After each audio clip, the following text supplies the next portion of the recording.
floor to Mr. Eli Sharabi. My name is Eli Sharabi. I am 53 years old. I've come back from hell. I've returned to tell my story. I used to live in Kibbutz Be'eri with my British-born wife, Liane, and my daughters, Noya and Yahel. It was a beautiful community. We were all passionate about creating the best life for our children and for our neighbors. At 16, I left Tel Aviv for Be'eri, seeking a peaceful home, away from the concrete city. I found a loving community and knew I would raise my family there. Many asked why we lived near Gaza, but to me, Be'eri was heaven. Liane came from Bristol, UK, as a volunteer. She was meant to stay a few months, but she met me and we fell in love.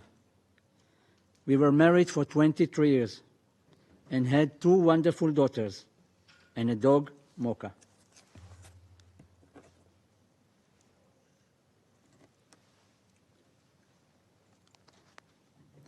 On October 7, my heaven turned to hell. Sirens began. Hamas terrorists invaded, and I was ripped away from my family, never to see them again. For 491 days, I was kept mostly underground in Hamas terror tunnels, chained, starved, beaten, and humiliated. I was held captive in the darkness, isolated from the world by Hamas terrorists. They took pleasure in our suffering. I survived on scraps of food with no medical attention and no mercy.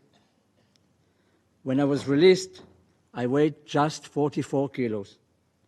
I had lost over 30 kilos, nearly half my body weight. For 491 days, I held on to hope.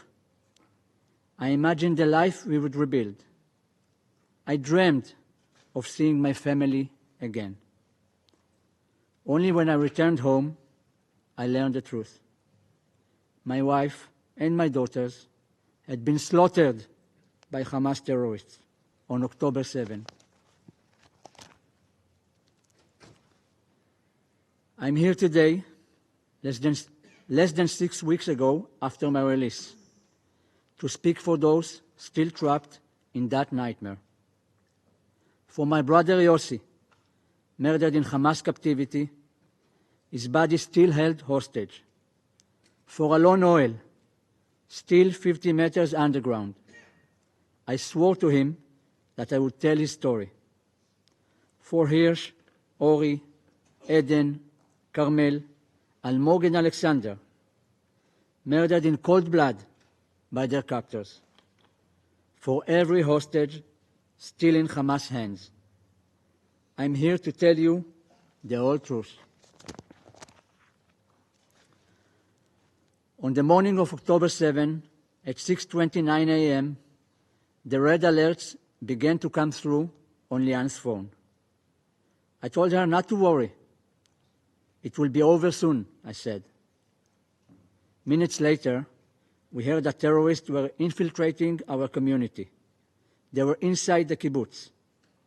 Again, I reassured her, the army will come. They always come. We heard gunfire, screaming, explosions, and then we heard the terrorists at our door. We had no weapons, no way to fight back. Liane and I made a decision we would not resist. We hoped we could save our daughter. The door opened, our dog barked, the terrorist opened fire. Liane and I threw ourselves over our daughters, screaming for the terrorists to stop. Suddenly, 10 terrorists were inside my home. They took our phones. 2 of them grabbed me. They took my wife and daughters to the kitchen. I couldn't see them anymore. I didn't know what was happening to them. I was screaming their names, and they were screaming mine. I told Lian not to be afraid, but this was fear beyond anything I've ever felt. Then I knew I was being taken. As they dragged me out, I called out to my girls, "I will be back." I had to believe that. But that was the last time I ever saw them. I didn't know I should have said goodbye forever.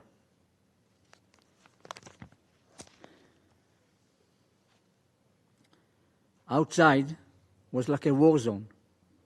My peaceful home, my slice of heaven, was gone.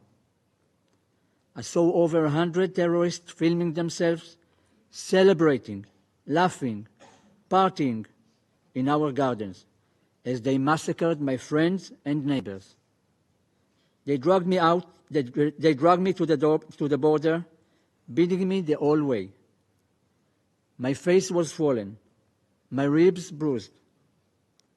When we arrived in Gaza, a mob of civilians trying to lynch me. They pulled me from the car, but the terrorists rushed me away into a mosque. I was their trophy. I thought about Lian, Noya, and Yahel. Were they still alive? For the first 52 days, I was held in an apartment. I was tied up with ropes. My arms and legs were tied so tightly, the ropes tore into my flesh. I was given almost no food, no water, and I couldn't sleep. The pain was unbearable. Sometimes I would just faint from the pain, only to wake up to that pain again and again. Then, on November 27, 2023, Hamas took me into a tunnel, 50 meters underground. Again, the chains were so tight, they ripped my skin. They never took them off, not for a single moment. Those chains tore at me until the day I was released. Every step I took was no more than 10 centimeters. Every walk to the bathroom took an eternity. I cannot begin to describe the agony. It was hell.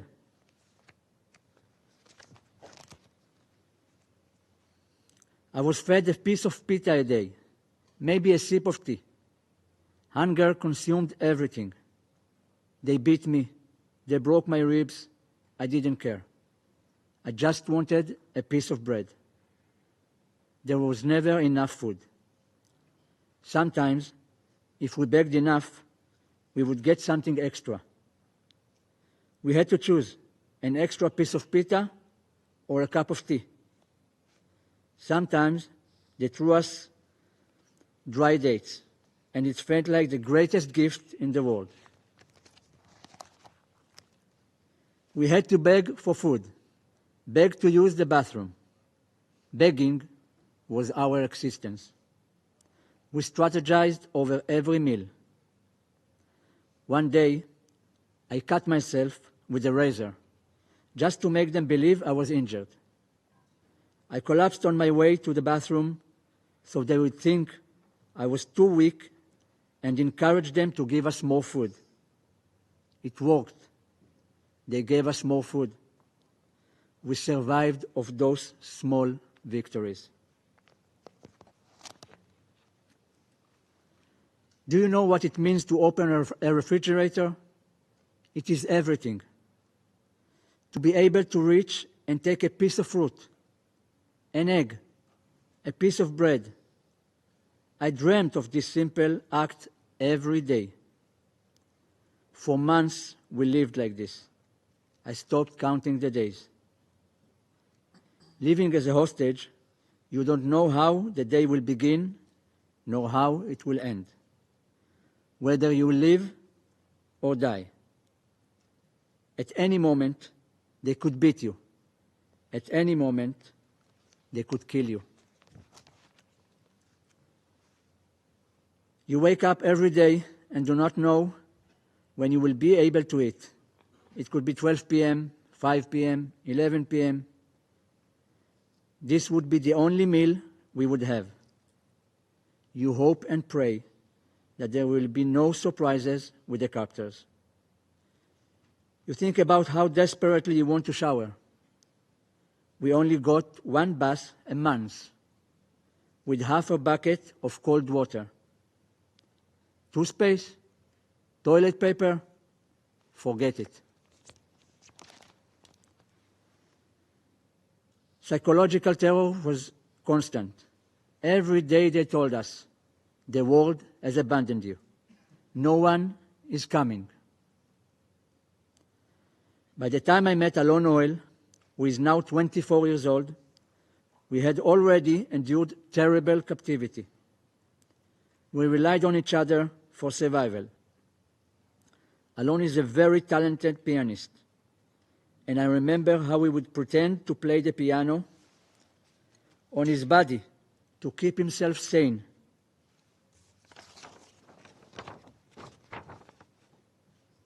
He doesn't look like anymore like that.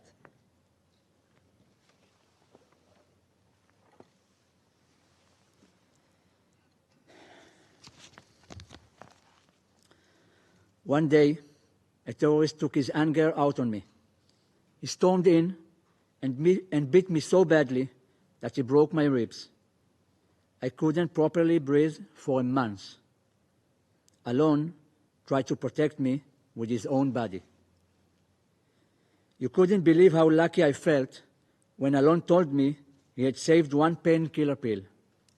He gave it to me to get through the night. Alon still has shrapnel in his right eye from the day he was kidnapped. He never received medical care. He never saw the Red Cross. To this day, he is blind in that eye. When I was released, he grabbed onto me, terrified to be left behind. He told me he was happy for me. I promised him it was just a matter of days before we would be home too. I was wrong. Just before my release, Hamas took pleasure in showing me a picture of my brother Yossi. This is my oldest brother, husband for Nira, a father for Yuval, Ophir, and Oren.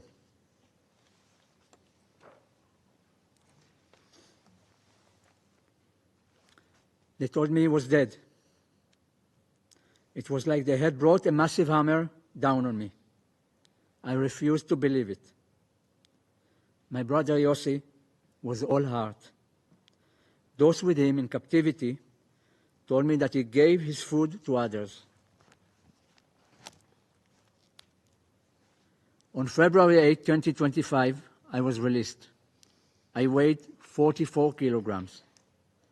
This is less than the body weight of my youngest daughter, Yahel. May her memory be blessing. I was a shell of my former self. I still am.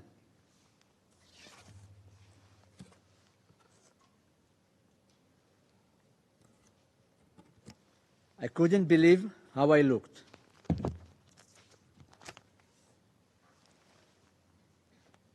I stood at that sick Hamas ceremony, surrounded by terrorists and a crowd of so-called uninvolved civilians, hoping my wife and daughters were waiting for me. At the handover, I met a representative from the Red Cross. She told me, "Don't worry, you are safe now." Safe? How could I feel safe surrounded by terrorist monsters? Where had the Red Cross been for the past 491 days? Then I arrived home. They told me my mother and sister were waiting for me. I said, "Get me my wife and daughters." And that was when I knew. They were gone. They had been murdered.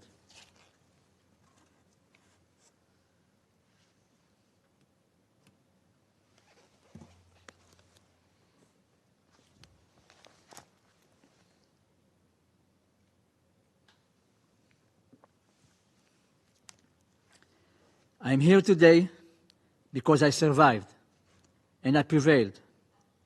But that is not enough. Not when a lone whale is still there. Not when 59 hostages are still there.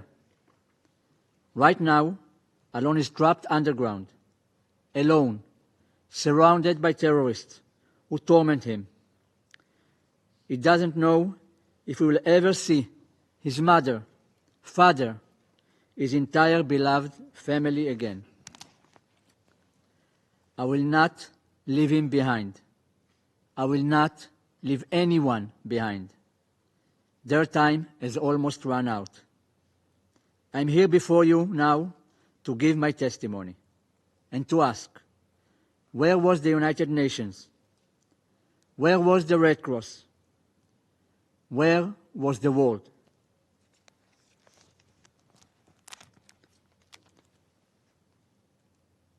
I know that you discuss the humanitarian situation in Gaza very often. But let me tell you, as an eyewitness, I saw what happened to that aid. Hamas stole it. I saw Hamas terrorists carrying boxes with the UN and UNRWA emblems on them into the tunnel. Dozens and dozens of boxes, paid by your government. Feeding terrorists who tortured me and murdered my family. They would eat many meals a day from the UN aid in front of us, and we never received any of it. When you speak of humanitarian aid, remember this. Hamas eats like kings, while hostages starve. Hamas steals from civilians. Hamas blocks aid from reaching those who truly need it. 491 days. That is how long I starved. How long I was chained. How long I begged for humanity. And in all that time, no one came. And no one in Gaza helped me. No one. The civilians in Gaza saw us suffering. They cheered our kidnappers. They were definitely involved. I was freed less than 6 weeks ago. I met President Trump at the White House and thanked him for securing my release and many others. I appreciate his efforts to free those still held hostage by Hamas. I told him, bring them all home. I met with Prime Minister Starmer at 10 Downing Street. I told him, bring them all home. Now, I'm here before you at the United Nations to say, bring them all home. No more excuses. No more delays. If you stand for humanity, prove it. Bring them home. My name is Eli Sharabi. I am not a diplomat. I am a survivor. Bring them all home. Now. Thank you.